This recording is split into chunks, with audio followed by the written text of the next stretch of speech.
नमस्कार। दोपहर समाचार में आपका स्वागत है।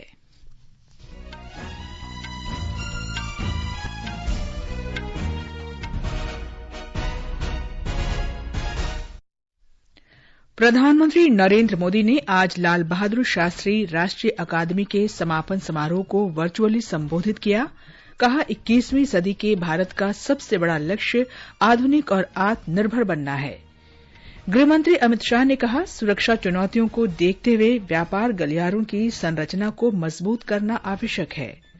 राष्ट्रव्यापी कोविड टीकाकरण के तहत देश में अब तक 180 करोड़ 80 लाख से अधिक टीके लगाए जा चुके हैं। प्रधानमंत्री कल मलयालम दैनिक समाचार पत्र मातृभूमि के शताब्दी वर्ष के क्रम में वर्ष भर चलने वाले समारोहों का उद्घाटन करेंगे। संयुक्त राष्ट्र सुरक्षा परिषद 6 पश्चिमी देशों के अनुरोध पर यूक्रेन में स्थिति का आकलन करने के लिए आज बैठक करेगी। 35वां सूरजकुंड अंतर्राष्ट्रीय शिल्प मेला 19 मार्च से फरीदाबाद में आयोजित किया जाएगा। रंगों के त्योहार होली की शुरुआत आज पूरे देश में होलिका दहन के साथ होगी। बर्मिंघम में ऑल इंग्लैंड बैडमिंटन चैंपियनशिप में पीवी सिंधु, साइना नेहवाल, किदाम्बी श्रीकांत और लक्ष्य सेन आज अपने दूसरे दौर के सिंगल्स मैच खेलेंगे।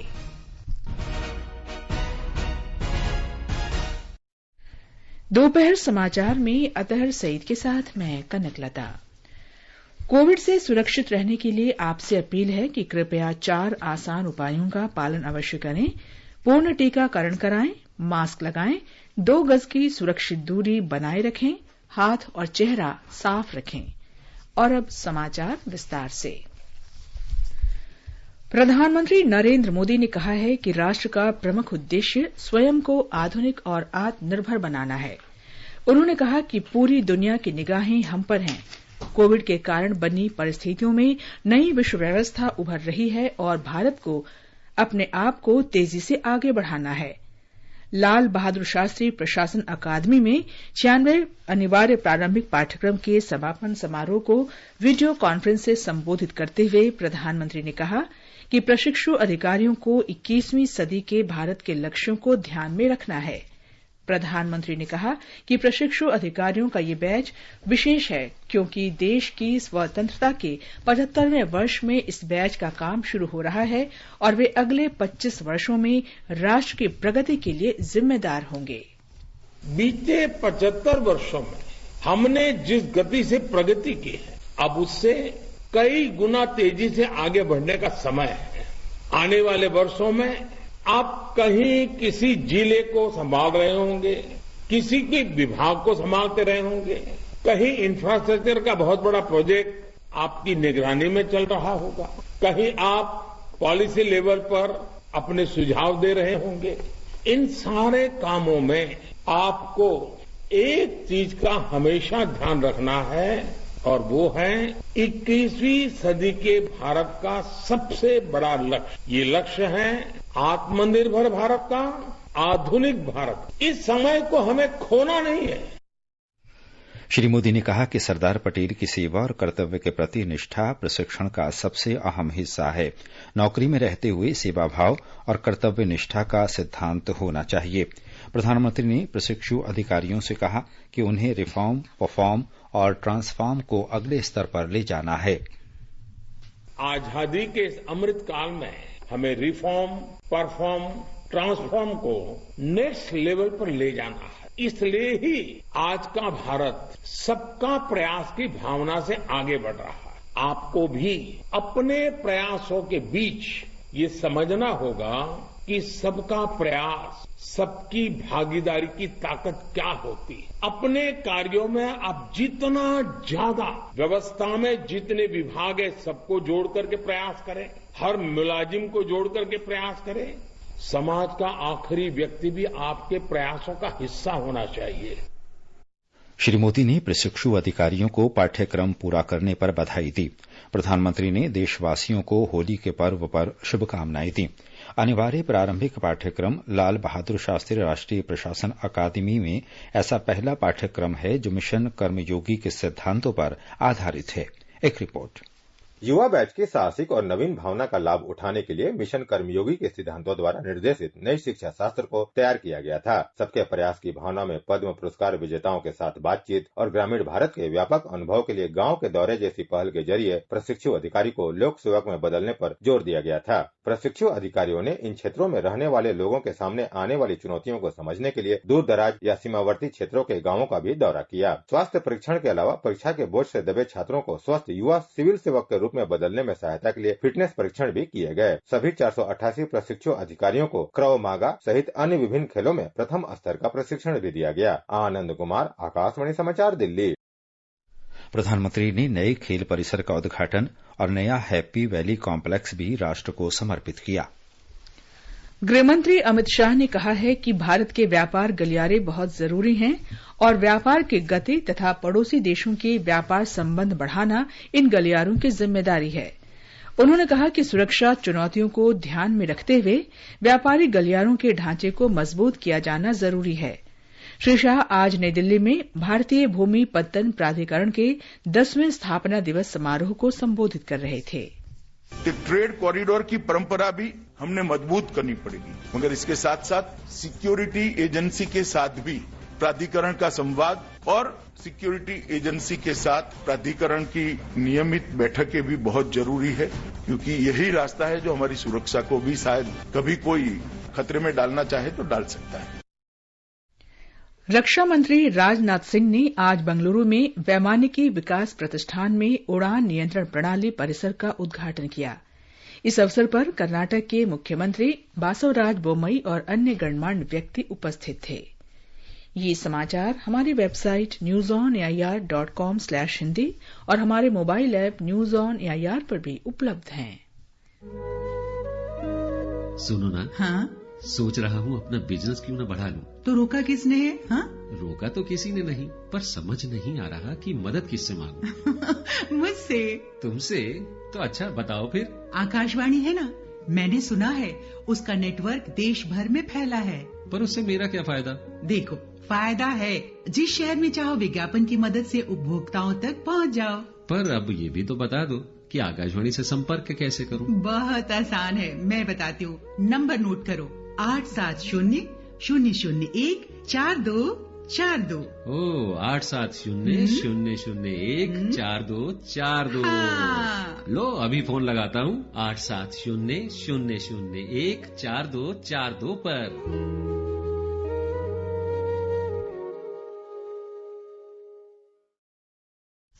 दोपहर समाचार में आपका फिर स्वागत है। राष्ट्रीय टीकाकरण अभियान के अंतर्गत देश में अब तक 180 करोड़ से अधिक कोविड रोधी टीके लगाए जा चुके हैं।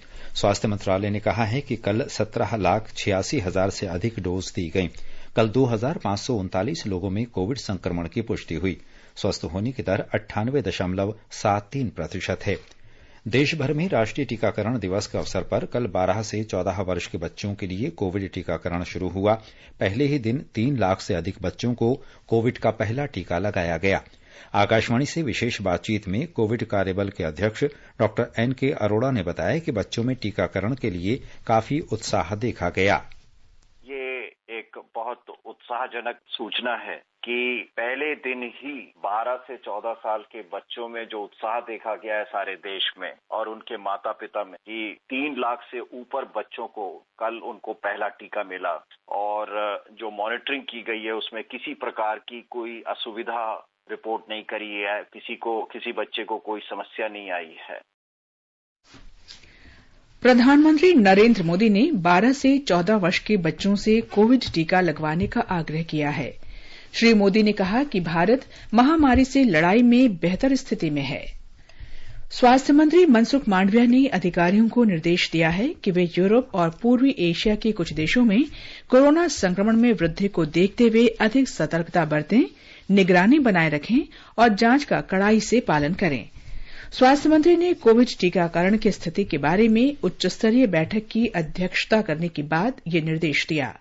चीन, दक्षिण कोरिया, हांगकांग, वियतनाम, सिंगापुर और यूरोप के कुछ देशों में कोरोना संक्रमण में वृद्धि हो रही है। गृह मंत्रालय ने 156 देशों के नागरिकों को 5 वर्ष के लिए वैध सभी ई पर्यटन वीजा तत्काल प्रभाव से बहाल कर दिया है। कोविड महामारी के कारण इनके वीजा मार्च 2020 से स्थगित कर दिए गए थे। इन देशों के नागरिक नए ई पर्यटन वीजा के लिए भी पात्र होंगे। सरकार ने देश में कोविड की स्थिति में सुधार को देखते हुए और वीजा तथा यात्रा प्रतिबंधों में ढील पर विचार करने के बाद ये कदम उठाया है। प्रधानमंत्री वीडियो कॉन्फ्रेंस के जरिए कल मलयालम दैनिक समाचार पत्र मातृभूमि के शताब्दी वर्ष समारोह का शुभारंभ करेंगे। मातृभूमि मलयालम दैनिक समाचार पत्र 18 मार्च 1923 को छपना शुरू हुआ था। यह अखबार राष्ट्रीय हित के मुद्दों को लगातार उजागर करते हुए सामाजिक सुधारों और विकासात्मक एजेंडे को आगे बढ़ाने में सबसे आगे रहा है। मातृभूमि के 15 संस्करण और 11 पत्रिकाएं हैं। आगे बढ़ने से पहले मुख्य समाचारों पर एक नजर। प्रधानमंत्री नरेंद्र मोदी ने आज लाल बहादुर शास्त्री राष्ट्रीय प्रशासन अकादमी के समापन समारोह को वर्चुअली संबोधित किया। कहा, 21वीं सदी के भारत का सबसे बड़ा लक्ष्य आधुनिक और आत्मनिर्भर बनना है। गृह मंत्री अमित शाह ने कहा, सुरक्षा चुनौतियों को देखते हुए व्यापार गलियारों की संरचना को मजबूत करना आवश्यक। राष्ट्रव्यापी कोविड टीकाकरण के तहत देश में अब तक 180 करोड़ 80 लाख से अधिक टीके लगाए जा चुके हैं। प्रधानमंत्री कल मलयालम दैनिक समाचार पत्र मातृभूमि के शताब्दी वर्ष के क्रम में वर्ष भर चलने वाले समारोह का उद्घाटन करेंगे। संयुक्त राष्ट्र सुरक्षा परिषद 6 पश्चिमी देशों के अनुरोध पर यूक्रेन में स्थिति का आकलन करने के लिए आज बैठक करेगी। 35वां सूरजकुंड अंतर्राष्ट्रीय शिल्प मेला 19 मार्च से फरीदाबाद में आयोजित किया जाएगा। रंगों के त्योहार होली की शुरुआत आज पूरे देश में होलिका दहन के साथ होगी और बर्मिंघम में ऑल इंग्लैंड बैडमिंटन चैंपियनशिप में पीवी सिंधु, साइना नेहवाल, किदाम्बी श्रीकांत और लक्ष्य सेन आज अपने दूसरे दौर के सिंगल्स मैच खेलेंगे। 6 पश्चिमी देशों के अनुरोध पर आज संयुक्त राष्ट्र सुरक्षा परिषद की बैठक होने वाली है, जिसमें शुक्रवार को रूस के मानवीय प्रस्ताव पर संभावित मतदान से पहले परिषद का खुला सत्र बुलाने की मांग की गई थी। ये 6 देश हैं Britain, America, France, Ireland, Norway और अल्बानिया। ब्रिटेन ने ट्वीट संदेश में कहा है कि रूस युद्ध अपराध कर रहा है और नागरिकों को निशाना बना रहा है। यूक्रेन पर रूस के हमले हम सबके लिए खतरा हैं। रूस ने मंगलवार को सुरक्षा परिषद में पेश किए जाने वाले प्रस्ताव का मसौदा जारी किया था, जिसमें यूक्रेन की नाजुक स्थिति में नागरिकों की सुरक्षा, उन्हें सुरक्षित निकालने के लिए मानवीय मार्ग देने और देश छोड़ रहे लोगों की सहायता की मांग करेगा। फरीदाबाद में 35वें सूरजकुंड हस्तशिल्प मेले का आयोजन 19 मार्च से 4 अप्रैल तक आयोजित किया जाएगा। इस मेले का विषय जम्मू और कश्मीर राज्य है, जिसमें मुख्य आकर्षण वैष्णो देवी मंदिर की प्रतिकृतियां, अमरनाथ मंदिर, कश्मीर की वास्तुकला से बना अपना घर, हाउस बोट का सजीव प्रदर्शन और मुबारक मंडी जम्मू का स्मारक द्वार होंगे। फरीदाबाद में पर्यटन सचिव अरविंद सिंह ने पत्रकारों से कहा कि सूरजकुंड मेले में 30 से अधिक देश भाग लेंगे और विशेष भागीदारी उज्बेकिस्तान की रहेगी। ये मेला दोपहर 12:30 बजे से रात 9:30 बजे तक खुला रहेगा।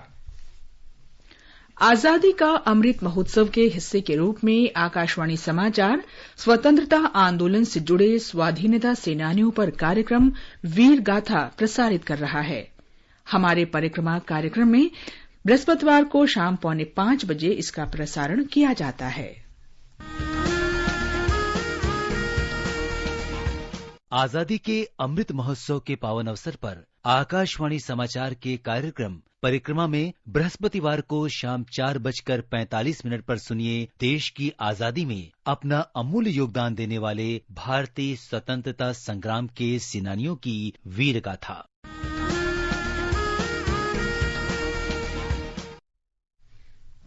आजादी का अमृत महोत्सव के अंतर्गत आइए अब सुनते हैं आकाशवाणी की विशेष प्रस्तुति आजादी का सफर। आजादी का अमृत महोत्सव।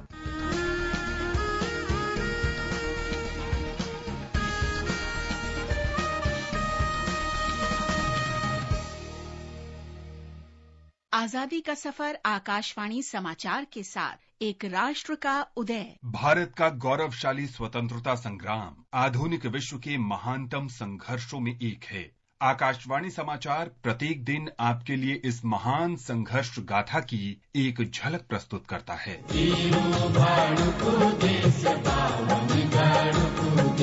जय जय बद्री केदार गढ़ भूमि गढ़ नरेश वीरू गढ़ को देश बावन गढ़ को देश। आज की कड़ी में हम स्वतंत्रता सेनानी और उत्तर प्रदेश के पूर्व मुख्यमंत्री हेमवती नंदन बहुगुणा को स्मरण कर रहे हैं, जिनका निधन 1989 में 17 मार्च को हुआ था। उन्होंने भारत छोड़ो आंदोलन में सक्रियता से भाग लिया और 1940 के दशक के दौरान ब्रिटिश सरकार ने उन्हें गिरफ्तार कर कारागार में रखा। हेमवती नंदन का जन्म 1921 में पौड़ी गढ़वाल में हुआ था, जो अब उत्तराखंड में है। 1930 के दशक में इलाहाबाद विश्वविद्यालय से कॉलेज शिक्षा के दौरान ही उन्होंने स्वतंत्रता आंदोलन में भाग लेना शुरू कर दिया था। 1942 के भारत छोड़ो आंदोलन के दौरान उन्हें गिरफ्तार कर जेल में डाल दिया गया। 1942 से 1946 तक उन्हें कारागार में रखा गया। देश की आजादी के बाद उन्होंने इलाहाबाद में श्रम संगठनों के साथ काम किया और भारतीय राष्ट्रीय श्रमिक संघ कांग्रेस के सदस्य बनाए गए।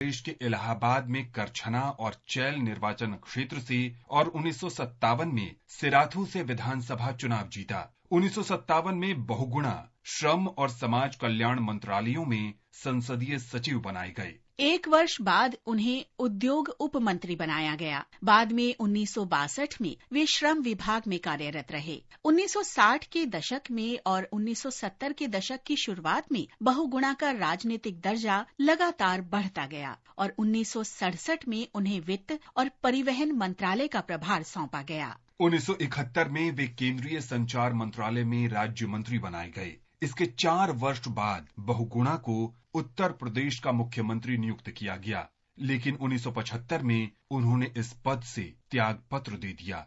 1977 में हेमवती नंदन बहुगुणा ने जगजीवन राम और नंदिनी सत्यपथी के साथ मिलकर एक नया संगठन बनाया, कांग्रेस फॉर डेमोक्रेसी। बाद में जनता दल गठबंधन में इसका विलय कर दिया गया और बहुगुणा कैबिनेट मंत्री बनाए गए। 1987 में अपनी मृत्यु तक बहुगुणा जनहित के कार्यों के लिए समर्पित रहे। इस महान राजनेता को हमारा नमन। राष्ट्र देवतांचे, राष्ट्र प्रेषितांचे, आ चंद्र सूर्य नादो स्वातंत्र्य भारताचे। आज हम सामाजिक कार्यकर्ता और स्वतंत्रता सेनानी जगदेव राव पाटिल का भी स्मरण कर रहे हैं। 1939 में 17 मार्च को उनका निधन हुआ था। महाराष्ट्र के बुल्ढाना के निवासी जगदेव राव ने 1930 के नागरिक अवज्ञा आंदोलन में भाग लिया। उन्हें गिरफ्तार कर 6 महीने के कठोर कारावास की सजा दी गई। जेल से बाहर आने के बाद उन्होंने समाचार पत्र राष्ट्रमाता का संपादन किया। उन्हें मलकापुर तालुका कांग्रेस का अध्यक्ष चुना गया और वे स्वतंत्रता आंदोलन के लिए काम करते रहे। माना जाता है कि 17 मार्च 1939 को रहस्यमय परिस्थितियों में एक पुलिस एजेंट द्वारा उनकी हत्या कर दी गई। इस महान विभूति को हमारा नमन।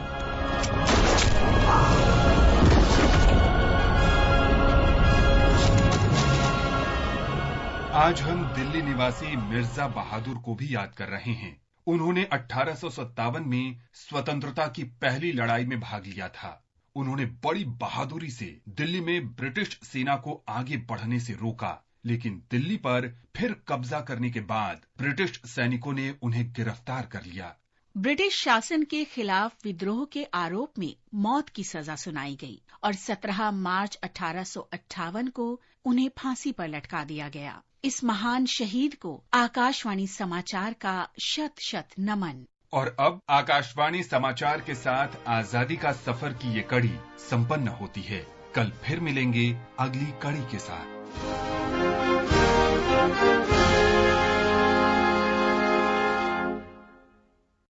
रंगों का त्योहार होली कल पूरे देश में मनाया जाएगा।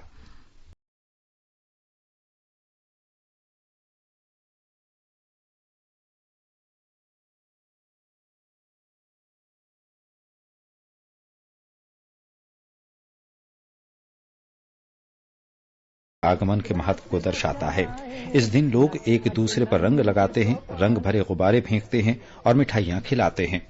उत्तर प्रदेश के ब्रिज क्षेत्र में होली पहले से ही शुरू हो गई है। राज्य में विभिन्न स्थानों पर कई समारोह आयोजित किए जा रहे हैं। ब्रिज क्षेत्र में होली का पर्व विशेष धार्मिक उल्लास के साथ मनाया जाता है। लठमार होली, फूलों की होली और लड्डू मार होली सहित विभिन्न प्रकार की होली मथुरा वृंदावन में महीने भर चलने वाले होली उत्सव का हिस्सा हैं, जो बसंत पंचमी से शुरू हो जाता है। राज्य में कई स्थानों पर लोगों ने वैकल्पिक और पर्यावरण के अनुकूल तरीकों से भी होली का दहन करने का निर्णय लिया है, जिसमें पवित्र अग्नि के लिए पेड़ पौधों की बजाय गाय के गोबर से बने उपले शामिल हैं। प्रदेश में 2 दिन यानी कल और 19 मार्च को रंगों का त्योहार धूमधाम से मनाया जाएगा।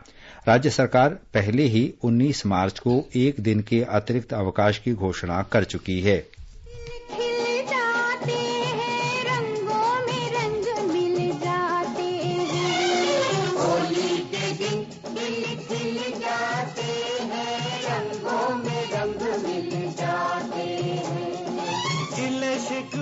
भूल के दोस्तों दुश्मन भी गले मिल जाते। डॉक्टरों ने सुरक्षित होली खेलने के लिए लोगों को कई सावधानियां बरतने की सलाह दी है। आकाशवाणी समाचार से बातचीत में नई दिल्ली के डॉक्टर राम मनोहर लोहिया अस्पताल में चर्म रोग विभाग के प्रमुख डॉक्टर कबीर सरदाना ने लोगों को ऑर्गेनिक रंगों का इस्तेमाल करने की सलाह दी है। कि जो होली का जो त्योहार आने वाला है उसमें ज्यादातर लोगों को प्रॉब्लम होती है स्किन की, तो कुछ सिंपल से टिप्स हैं जिससे आपको ये प्रॉब्लम नहीं होगी। पहले बात तो ये है कि जब आप होली खेलते हैं उससे पहले कोई भी तेल जैसे गरी का तेल, नारियल का तेल लगा के पूरी बॉडी पे लगाइए आप, बिकॉज इससे क्या होता है कि जो भी अगर इरिटेंट है होली के रंग में उससे आपकी स्किन डैमेज नहीं होगी और उसके आधे घंटे के बाद आप जाके खेल सकते हैं। जहां तक हो सके use organic colours, chemical colours ना करें यूज। होली का त्योहार खत्म होने के बाद वापस आके नहाइए। और इसके अलावा ये है कि कान है उसमें से आप रुई लेकर अंदर डाल दीजिए कि वेरी कॉमनली इट हैपेंस कि कान के एरिया में या आंख के ऊपर एलर्जी हो जाती है। उपराष्ट्रपति एम वेंकैया नायडू और लोकसभा अध्यक्ष ओम बिरला ने होली की पूर्व संध्या पर लोगों को बधाई और शुभकामनाएं दी हैं। श्री नायडू ने कहा कि होली का दहन बुराई पर अच्छाई की जीत का प्रतीक है। श्री बिरला ने कहा कि त्योहारों से लोग एक दूसरे से जुड़ते हैं और सामाजिक सौहार्द और एकता बनी रहती है। आज का संस्कृति संदेश होली पर है। होली के उल्लास में लोक गीतों का रंग भरने के लिए आज हमारे साथ हैं प्रख्यात लोक गायिका मालिनी अवस्थी। यूं तो त्योहार सभी मनाते हैं, लेकिन घर की महिलाएं त्योहारों को जीवंत बना देती हैं और जब त्योहार होली का हो तो कहना ही क्या है। मुझे लगता है कि औरतें ही हैं जिनकी वजह से तीज त्योहार संस्कार बने हैं और बचे रहेंगे। तो आइए सबसे पहले आपको मैं सुनाती हूँ, बहुत पारंपरिक हमारे यहाँ की होली है जो ब्रज भाषा की।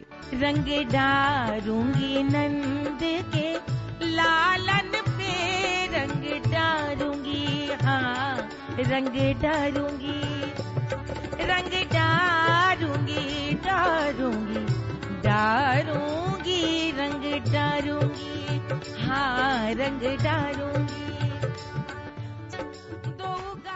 कृष्ण के प्रेम में ऐसी गोपिकाएं रची कि सदा के लिए कृष्णमय हो गई। सारे तीज त्योहार, सारे लोक रंग उत्सव कृष्णमय हो गए।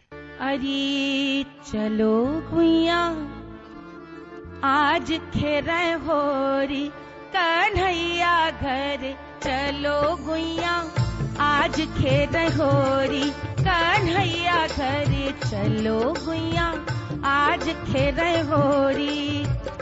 अपनी अपनी मंदिर सो निकसी, अपनी अपनी मंदिर सो, कोई सावर कोई गोरी, अपनी अपनी मंदिर सो निकसी, कोई सावर कोई गोरी।